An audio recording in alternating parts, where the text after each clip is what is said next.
What are the best tips for selling stock certificates? Individuals interested in selling stock certificates hope to gain a profit from their value either as proof of ownership of stock that still has value or as collector's items. These certificates are rarely used today because most trading of stock is done electronically.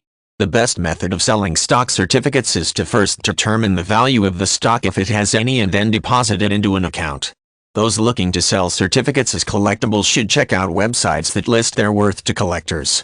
Stock certificates were once issued to stockholders as physical proof of stock ownership. Individuals were presented with paper certificates that listed the name of the stock, the amount of shares issued, and the name of the stockholder. Those certificates fell out of favor in the modern computer age as most trades were executed electronically. Still, anyone holding old certificates should know the proper way of selling stock certificates to gain value from these pieces of paper.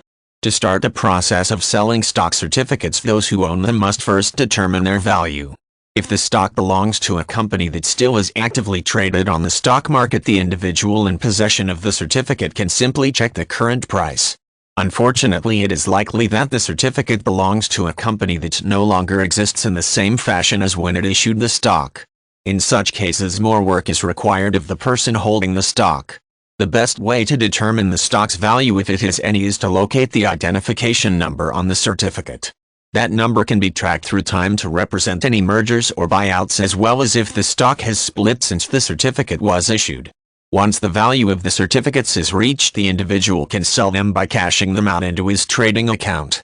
If he has no account, he can go about selling stock certificates by opening an account just for that purpose. Some stock certificates hold value to collectors because they might be hard to find or because they might be particularly old. People interested in selling stock certificates to collectors should consult a website that offers current assessments of the market value of the certificates. Once they understand the certificate's worth, they can go about selling them to collectors either through specific websites devoted to collectors or by selling them on general auction websites.